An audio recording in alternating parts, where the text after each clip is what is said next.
Welcome to yet another episode of Kiska brand Bajega. Influencer marketing today has become synonymous with social media these days. However, there's much more to it than just a popular face posting about a brand on Facebook or Instagram. With the move from brick-and-mortar stores to e-commerce businesses, new age brands are looking at more innovative methods to market their products outside of the traditional methods. In a classic example, Raw Pressery collaborated with celebrities such as Jacqueline Fernandez, Mandana Karimi, Pooja Gaur, Karan Mehra and Nisha Rawal to establish their presence as the brand entered the Indian market.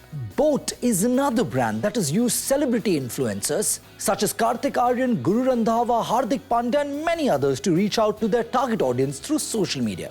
They have smartly leveraged their position as youth influencers to position their own brand as the trendiest one around. KFC India also leveraged the reach that India's top food bloggers have on digital platforms and put out a teaser campaign about a secret burger to create buzz for the new food item that they were launching. They tied up with Delhi Food Guide, The Hungry Dungry and the Mumbai Foodie to taste and review the new burger called the Double Down Burger.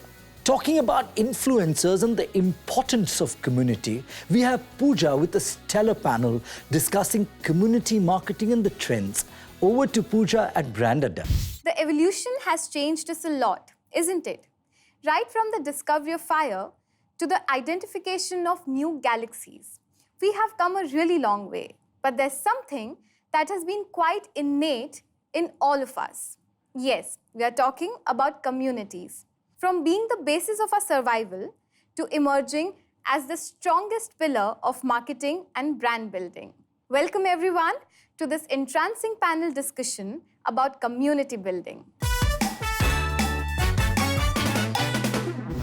To begin with, let's have a quick introduction of our guest, a thought leader behind the world's most versatile camera.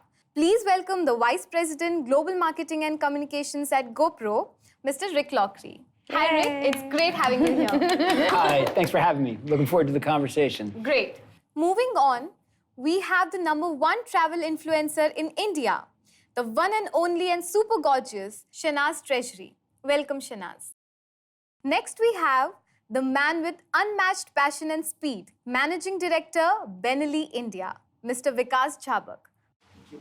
And now, the lady with around 2 decades of experience around the world, Vice President, Brand Marketing, upGrad, Tanya Ahluwalia. Thanks for having me. So before we get into the nuances of community building, let's discuss what are usually the ground rules set up to set the parameters of building a community. Because you know, if the rules are too stringent, then you might miss out on a large potential chunk. And if it's left too open, then you might just miss out on the exclusivity. So Rick, let's start with you. What do you think about it? Well, I think for GoPro, we didn't set any parameters, right? So if I'm going to be honest, we wanted it to be organic. GoPro is for everyone. So GoPro's mission is to inspire people to go out and live the big life. So we, don't set any parameters and kind of the communities just kind of evolve. We help foster things along for sure, and it's different for different brands for sure, but for us, we didn't want to set parameters. That's interesting. What about you, Tanya? I kind of agree. I think a community usually is formed for really 2 reasons. It's either a shared passion or it's a shared goal, and it could be personal or professional. Yeah. And I think so long as you identify that and you understand what it is that consumers are coming to you for, then you don't really need to put the boundaries. And different communities will form around that. And therefore the content and the engagement that the community as well as the brand is providing. Okay. It's open to all and anybody who wants to be part of it. That's impressive. Vikas, what do you think about it? So I'll just touch upon something she said about how community is sometimes about sharing a common passion. And for us at Benelli, that is certainly true, right? Because for us, the community is about the passion of riding. And that allows us to bring together people from completely different backgrounds, age groups, geographies, etc. And it's all about the riding and the passion for riding. And I think the community pretty much takes it from there and takes its own shape. Nice. Shenaz, what do you think about it? My community is about, again, passion and people who love to travel. And not just people who can afford to travel, but there are some people who are aspiring to travel. Yeah. And a lot of young people who are like, wow, I want to travel the world. Those people are part of this community. And I wouldn't say I set any parameters because it's open to all, just like GoPro.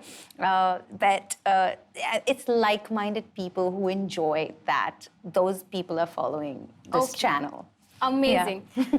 So Tanya, next question is for you. As a business model, upGrad comprises of a huge community of learners as well as providers. So do you think there are other stakeholders as well that are part of the community? And how do you ensure that you encompass all of them to build a bigger and better community for your brand? You know, I think the first thing is that upGrad is, you know, a learning partner and a learning company that really is looking to make sure that people have the ability to continue to learn post their graduation, right? Yeah. So I think, in a way, our decision makers are our students and our learners themselves because they are all working professionals. I think there are a lot of stakeholders that actually come into it from a family point of view, just when it is actually the commitment of time that people have to do because they're doing a job and they're going to study, and therefore somewhere in their personal life they may get a little less free time to kind of engage with their family members. But I think you know, every member of that ecosystem can be part of our community and can kind of benefit from some of the content and some of the engagement that we do. So I think it's quite inherent, and it just kind of happens naturally. Okay, yeah? That's interesting. Yeah. By the way, community building is not a very new concept. It has been existing for quite a long time now. But with the advent of social media, there's a new spin to it, right? There's an emergence of a new thing called as the online communities. So what do we think about that? Has it helped in building the existing communities, or there's still challenges in there? I think there's, you know, both sides to the coin as usually is. Social media has definitely added fuel to the fire. And, you know, as brands, we are able to reach out to a larger audience. And that allows us to build a larger community for the brand itself. I think through social media, we have found a platform to share a slightly different kind of experience with a much larger community. And we're able to take some of them and also give them a different experience in an offline community. Okay, that's interesting. Rick, what do you think about it? Obviously, it's benefited us.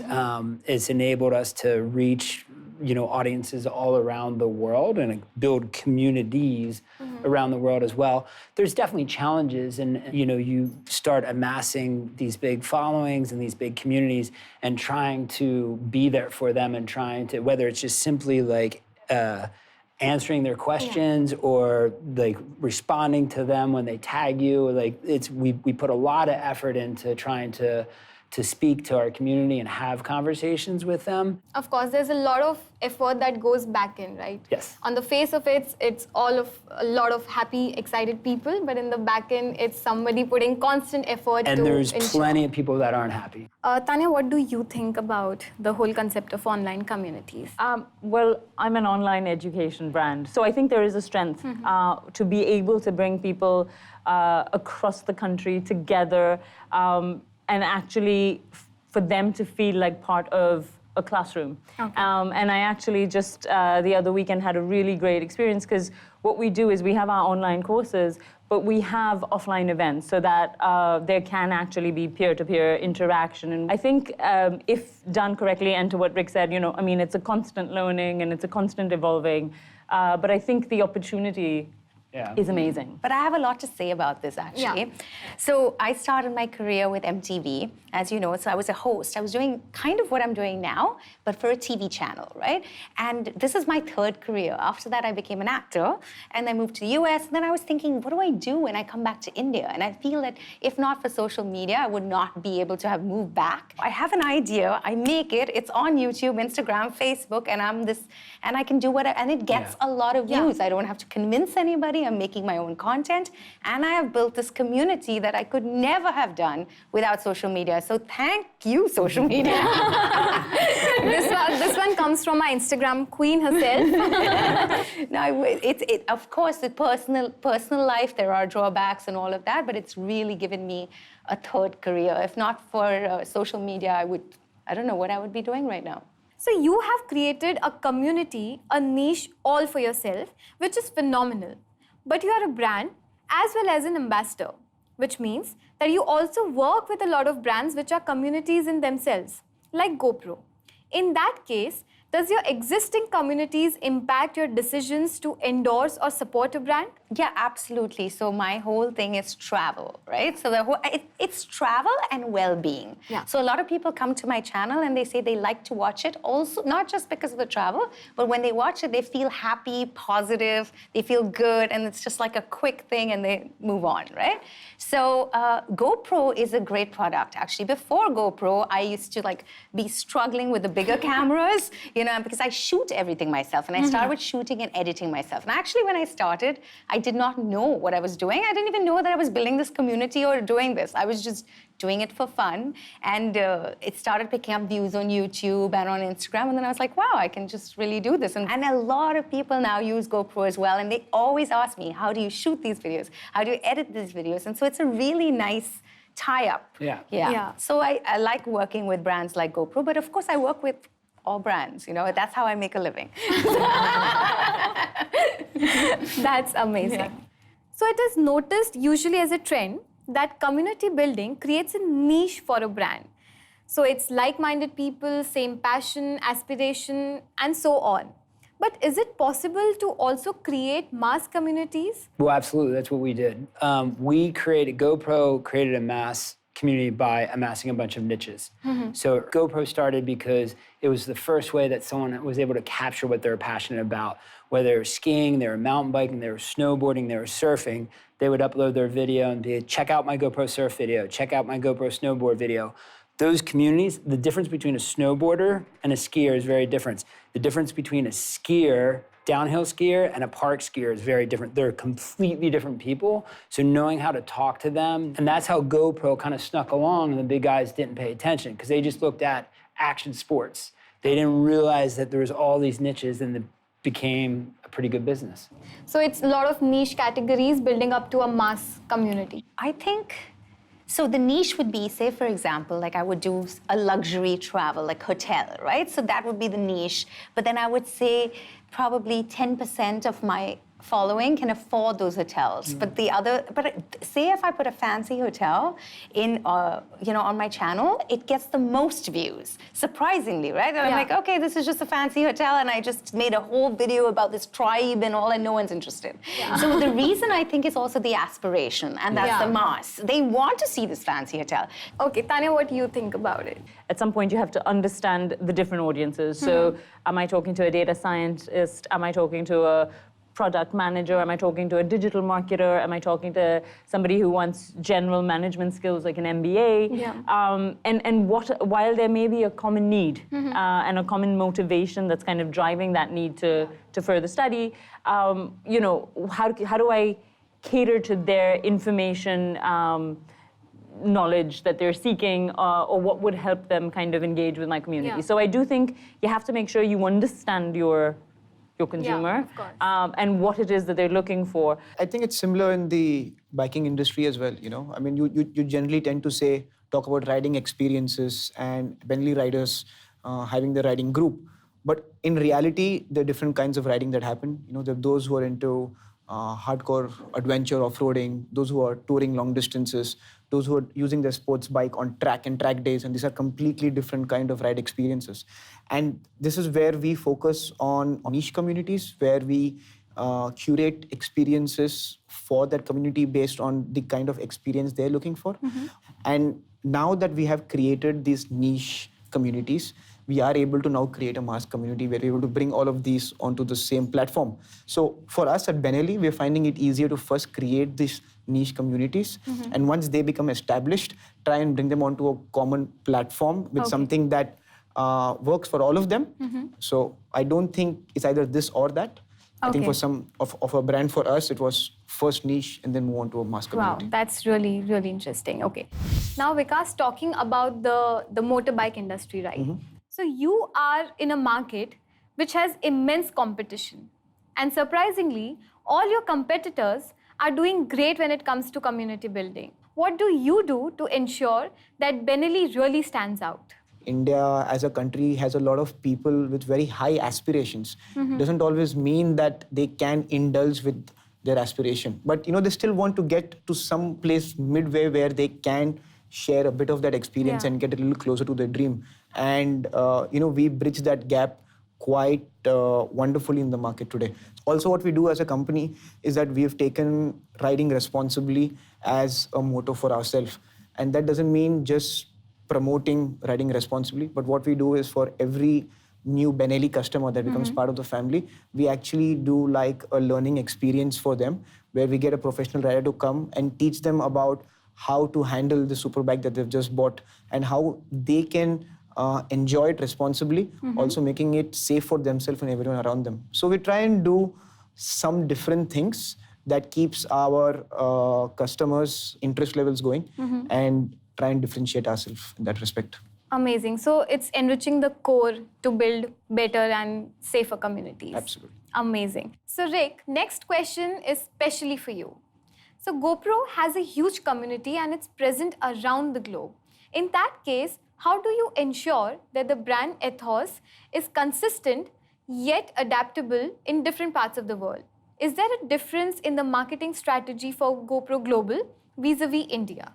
Well, I think there's the brand, and then there's the brand that it represents global and what people think of GoPro.